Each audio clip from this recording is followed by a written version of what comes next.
everyone, welcome to the current affairs class. As part of this, I just noted a few topics that are very much important. Today, as a weekend, we are not having many topics in our newspaper. So, first thing is, government is about to control the fiscal deficit, which is expected to be around 5.1 to 5.4, which was expecting to be at a 5.4 to 5.5 earlier, but it could be able to curtail this fiscal deficit. First of all, what is a fiscal deficit? Fiscal deficit, by the English term, deficit. What do you understand? Anything that is falling short is a deficit. That you want something, but you are not having sufficient amount of it is a deficit. Now, government is also doing some business. That business is not as the private or corporate business, which is to be profit maximization. The government business is to maximize the beneficiaries' well-being, nation's development, and the upliftment of poor and satisfaction of the poor, and every business to be get it done at the earliest, at the best, without any fear or favor, and with transparency. These all are part of our preamble. You can just go through that from where we have derived all these terms, and then the role of business, government business is to not profit maximize, it is to rather maximization of the satisfaction or upliftment of the poor and the deserved people. Here, when government is doing that business, it needs also some amount to expenditure or maybe spending as we do at our home. Now, where do we get this money from? We receive in a different ways. One is tax, and the other is there are some government companies, and other maybe fines or maybe some other fees that collect, or even borrowings. As we same example when we consider this at our home level, the same thing will be spent for the public, or maybe salaries, or maybe infrastructure, or maybe the schemes that the government is giving. In this way, there is some income and there is some expenditure. While there is a mismatch between this income and expenditure, then we call that as the deficit. If that is for a positive difference, then we will be calling it as a surplus.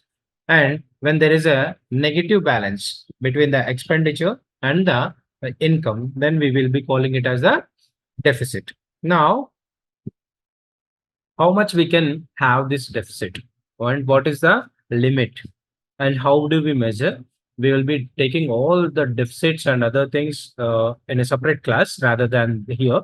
But for a short thing, we are having a target of achieving only 3% of our GDP to be our fiscal deficit. And who decided this, and how this is being decided?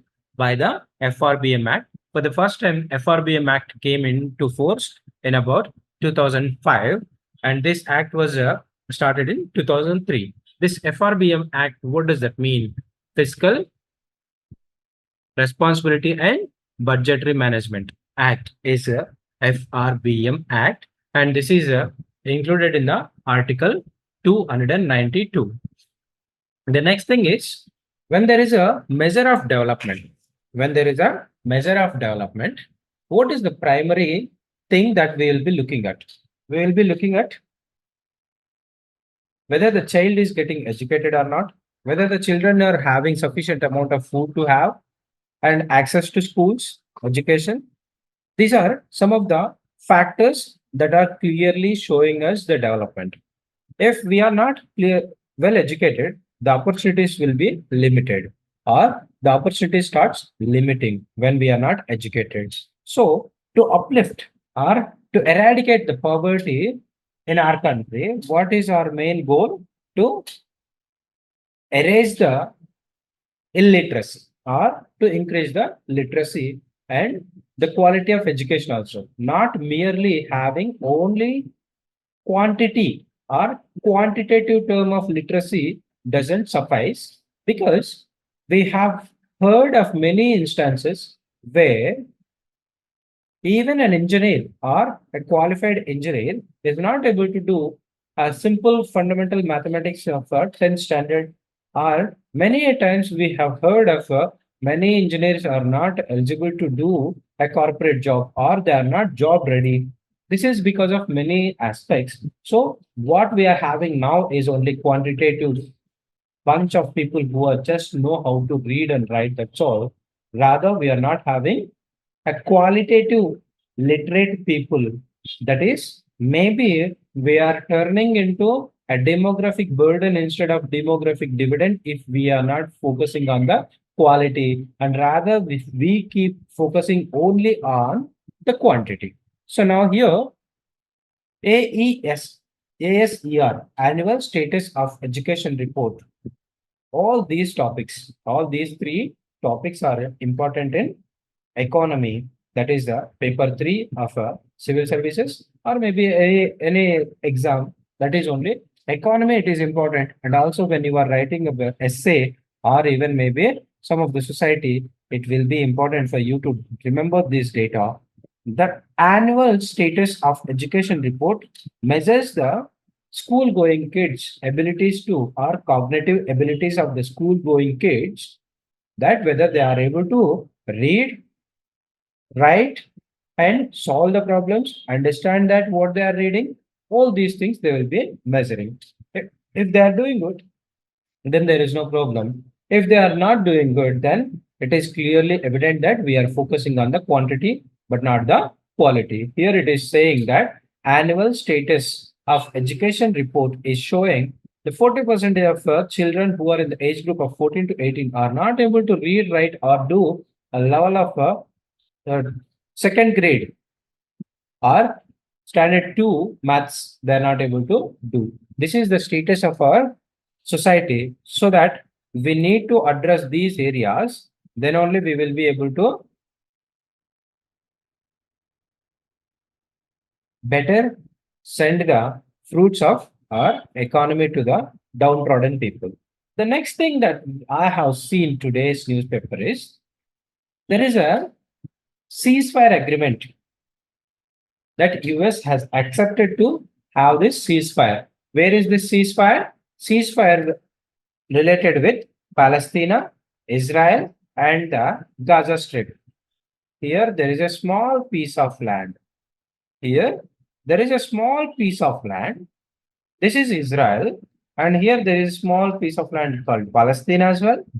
And now this Gaza Strip, this Gaza Strip is a turbulent area. Always there is a fight going between a two set of people who are claiming the ownership of this.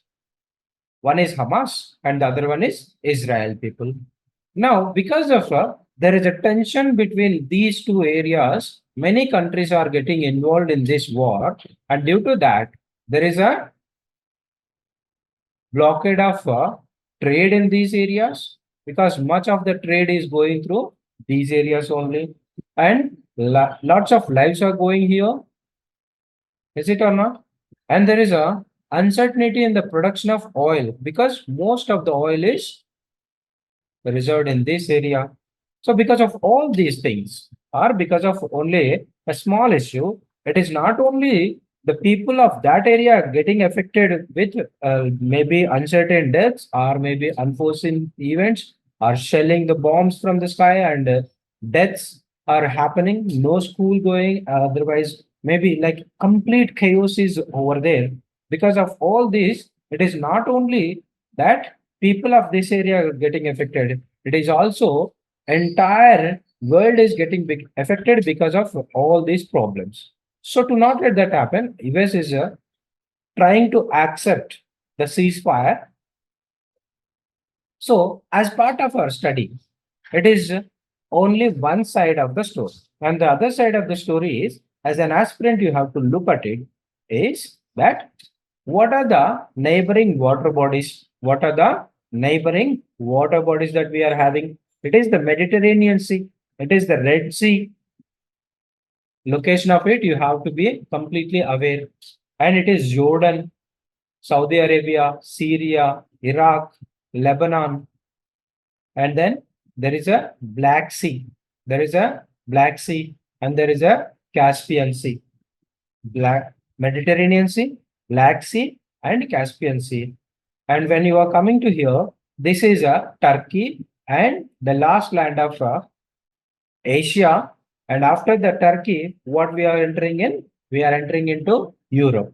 If we just try to read newspaper along with this map pointing, it will be easier for anyone to answer whenever there are questions that are asking in relation with the map pointing. The next important point is Persian Gulf. Whenever we are looking into some area, you may have to even look all about the neighboring areas also. There are many instances, very few instances where UPSC will be asking a repeated question, and there are many instances, more than 2 times, that UPSC has repeated which of the following countries are having the direct border with the Mediterranean Sea. It is Israel, Lebanon, Syria, Iraq, Saudi Arabia. They may be giving all kind of things, and there will be different set of question patterns of combinations will be asked in this question. So to have that clear answer, what you have to do, you have to be keep going through these maps whenever there is some news about all this. Otherwise, it is highly impossible to answer such questions, right?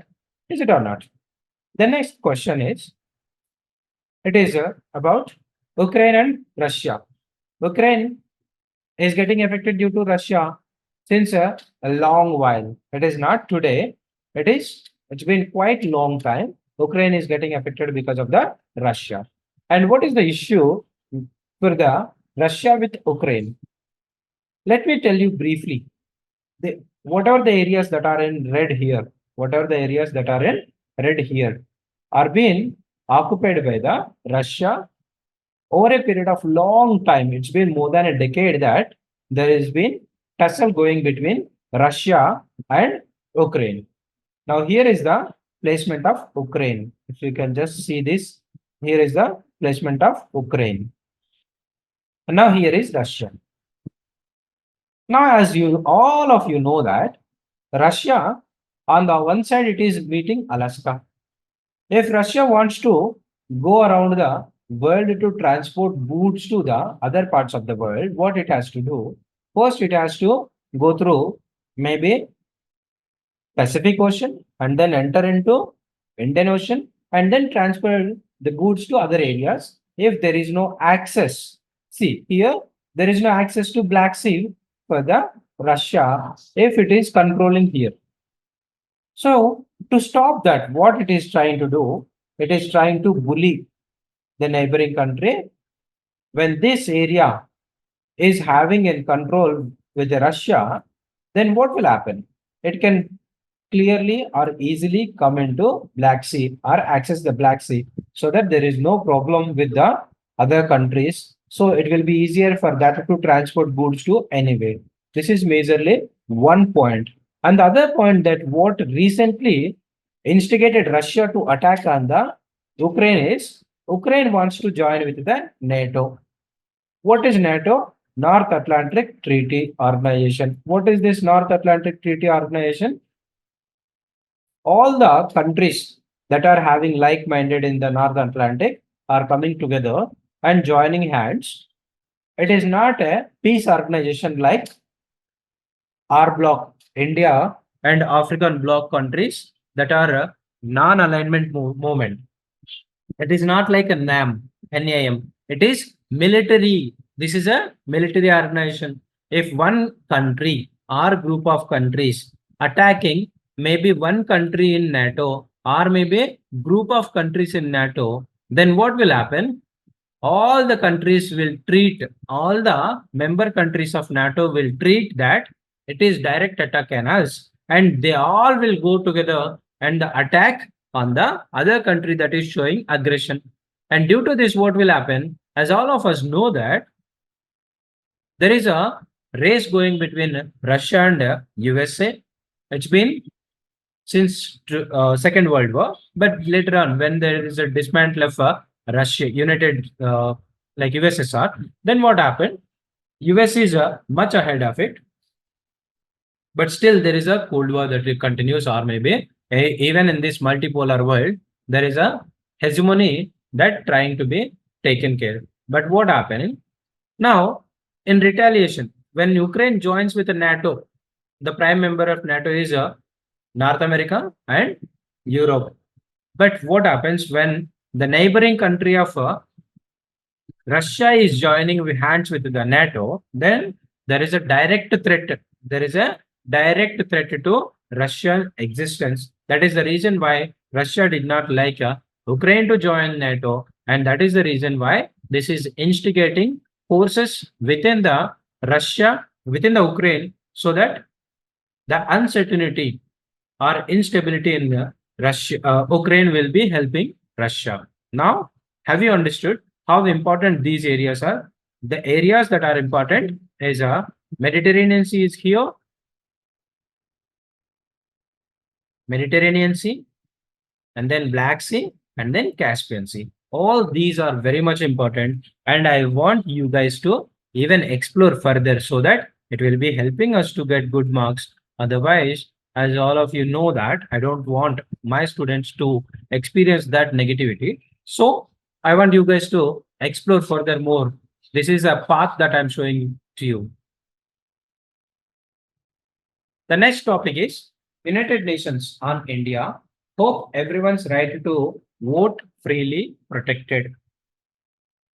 Though the comment is good, but any other organization or maybe country outside the India is not at all having any right to make any comments that are dealing with the internal matters of India. For that matter, even no other country is giving such a free rights to express their voting rights. There may be many derogatory comments about this. Maybe people are having many different opinions about this. Yet, any one of you have ever experienced any difficulty in exercising your vote? Maybe there are many different malpractices are going on because of illiteracy, backwardness, or maybe not having the enough amount of value to this. People are not knowing the value of vote. There may be some kind of negligence, but they're not completely void or maybe affected. Everyone's free vote is protected already in our country. Just because we have arrested only one person or maybe few people just before the general election, it is not fair enough to make comments on people who are exercising or maybe the largest democracy which has been sustaining for a long time without having any interference of external world. On contrary, there are many even smaller countries that are not able to survive even for a short period of time.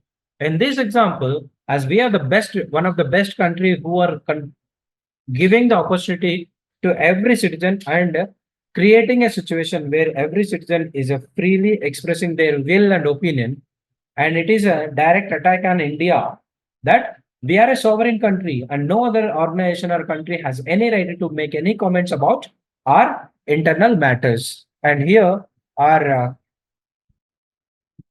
external affairs minister, as we all know that he retaliates any comments that are derogatory towards India. Why I took the topic is we all need to know that how to connect any issue to the syllabus. That is most important. It is not the politics behind it is important for us. It is only the topic that is behind us, behind the politics or maybe anything is important for us. Now, the next topic here is power threat to the bustard. There is a one bird which is of great size. It's like the turkey bird, and this bird is critically endangered. The name of this bird is Great Indian Bustard. Great Indian Bustard. How many birds are there in entire world is only about 150 birds are there in the entire world.